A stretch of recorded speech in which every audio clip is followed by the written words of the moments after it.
नमस्कार मित्रांनो, स्वागत आहे तुमचं जॉब गुरु या आपल्या यूट्यूब चॅनलवर. मित्रांनो, पोस्ट ऑफिसमार्फत जवळपास 30,000 प्लस पदांसाठीची नवीन जाहिरात प्रसिद्ध झालेली आहे आणि याच्यामध्ये तुमची परीक्षा होणार नाही, तर थेट तुमच्या 10वीच्या मार्क्सवरती तुमचं सिलेक्शन होणार आहे. मग तुम्हाला 10वीला कमी मार्क्स असतील तरी देखील मग अर्ज कसा करायचा, कुठे अर्ज करायचा, किती जागा आहेत महाराष्ट्रामध्ये जिल्ह्यानुसार किती जागा आहेत, त्याची संपूर्ण माहिती आपण या व्हिडिओमध्ये बघणार आहोत. या जाहिरातीची लिंक तुम्हाला मी डिस्क्रिप्शन बॉक्समध्ये आणि आपल्या टेलिग्राम चॅनलवरती दिलेली आहे आणि यावेळेस त्यांनी नवीन पोर्टल आणलेलं आहे. हे पोर्टल पाहू शकता. इथं तुम्हाला सर्वात अगोदर आता रजिस्ट्रेशन करणं अगोदर गरजेचं आहे. बघू शकता, रजिस्ट्रेशन तुमचं स्टार्ट झालेलं आहे 31 जानेवारी म्हणजे आजपासनं 14 फेब्रुवारीपर्यंत रजिस्ट्रेशन करायचं आहे आणि तुम्हाला 2 फेब्रुवारीपासून ॲप्लिकेशन सुरू होणार आहेत. 16 फेब्रुवारीपर्यंत तुम्हाला ॲप्लिकेशन करता येणार आहेत. याच्यामध्ये तुम्हाला ॲप्लिकेशन एडिट करण्यासाठी देखील 18 ते 19 फेब्रुवारीपर्यंतचा टाईम असणार आहे. तर बघा, प्रत्येक वर्षी या ठिकाणी ही जाहिरात प्रसिद्ध होते. याच्यामध्ये नवीन जी ही विंडो आलेली आहे, नवीन वेबसाईट आलेली आहे, याच्यानुसार आता तुम्हाला इथं तुमचं सर्कल पाहता येणार आहे आणि किती जागा आहेत त्या सर्कलसाठी तेही पाहता येणार आहे. तर जर तुम्हाला 10वीला कमी मार्क्स असतील तर मग फॉर्म कुठं भरायचा, तर त्याची देखील पुढं माहिती आपण बघणार आहोत. तर बघा, याच्यामध्ये कुठली कुठली पदं असणार आहेत. 28 तारखेलाच ही जाहिरात प्रसिद्ध झालेली आहे.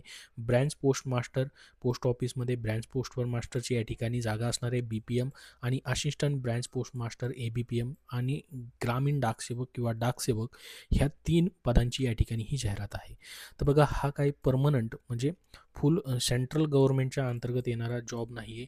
म्हणजे गव्हर्नमेंटचीच पोस्टिंग तुम्हाला असणार आहे, परंतु पूर्णपणे हा परमनंट जॉब नाही. याच्यामध्ये तुम्हाला जो सॅलरी भेटतो तो या ठिकाणी त्यांनी दिलेला आहे. बघू शकता या ठिकाणी, जसं की ब्रँच पोस्ट मास्टर आणि असिस्टंट ब्रँच पोस्ट मास्टर या पदासाठी एकच सॅलरी असणार आहे, जो की तुमचा 28 ते 29,000पर्यंत असणार आहे आणि त्याच्यानंतर डाकसेवकसाठी जवळपास तुमचा या ठिकाणी 24,000पर्यंत सॅलरी असणार आहे. याच्यामध्ये तुम्हाला त्यांनी सांगितलेलं आहे की ॲन्युअल इन्क्रिमेंट जे आहे 3% तुम्हाला वर्षाला होत राहणार आहे. त्याचसोबत तुम्हाला या ठिकाणी DA हा देखील लागू असणार आहे. बाकी बेनिफिट याच्यामध्ये मग तुम्हाला दिलेलं नाही, जसं की GDS ग्रॅज्युएटी service discharge benefit scheme, याच्यामध्ये नॅशनल पेन्शन सिस्टीम, रेग्युलर एम्प्लॉईजप्रमाणे या ठिकाणी ते बाकीचे तुम्हाला एवढेच बेनिफिट याच्यामध्ये असतील, म्हणजे पूर्ण तुम्हाला अलाउन्सेस या ठिकाणी नसतात. तर ह्या 3 पदांसाठीचे ॲप्लिकेशन जे आहेत ते उद्यापासून चालू होतील. तुमचं सिलेक्शन फक्त 10वीच्या मार्क्सवरती या ठिकाणी होणार आहे, म्हणजे तुम्ही 10वी पास असाल तर अर्ज करू शकतात आणि महाराष्ट्रामध्ये ज्या वेकेन्सी असतील त्यासाठी फक्त मराठी कॅन्डिडेट अप्लाय करू शकतील, कारण की तुम्हाला मराठी लँग्वेज येणं गरजेचं आहे.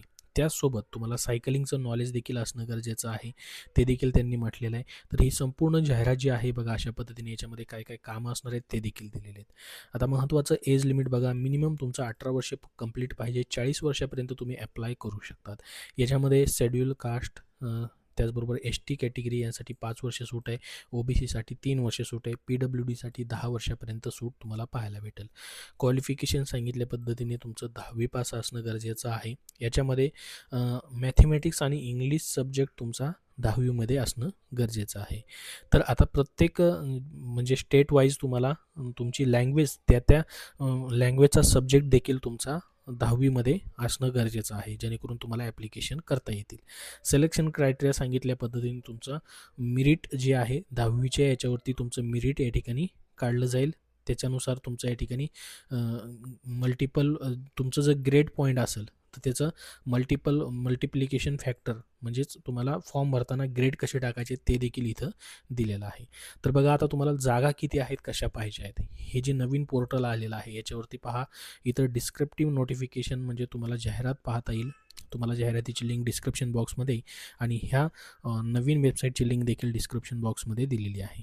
तर तुम्हाला वॅकंट पोस्टवरती इथं क्लिक करायचं आहे. इथं आल्यानंतर बघा, तुमचं सर्कल सिलेक्ट करायचं आहे, म्हणजे या ठिकाणावरून आपल्याला महाराष्ट्र सर्कल सिलेक्ट करता येईल आणि याच्यामध्ये पाहू शकता पूर्ण जिल्ह्यानुसार जागा आहेत. जिथं जिथं जागा निघालेली आहेत ते या ठिकाणी तुम्हाला पाहता येईल.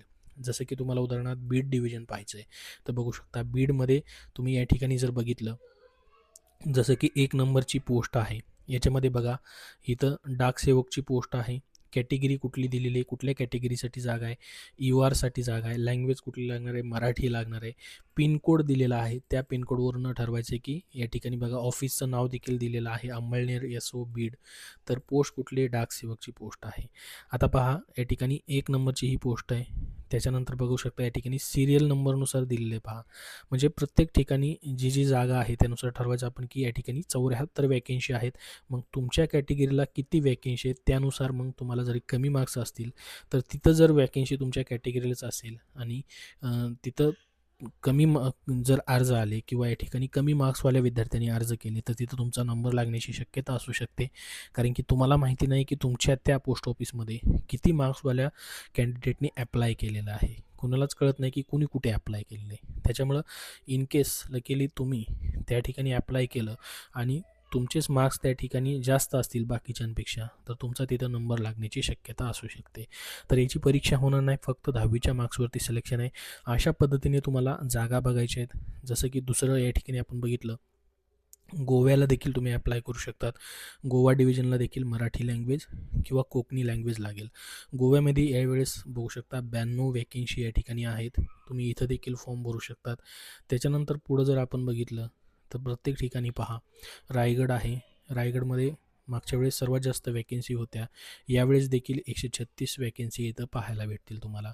तर प्रत्येक ठिकाणचं अशा पद्धतीने पाहायचं आहे. जसं की पुणे वेस्टचं आपण बघितलं तर 12च वॅकेन्सी आहेत.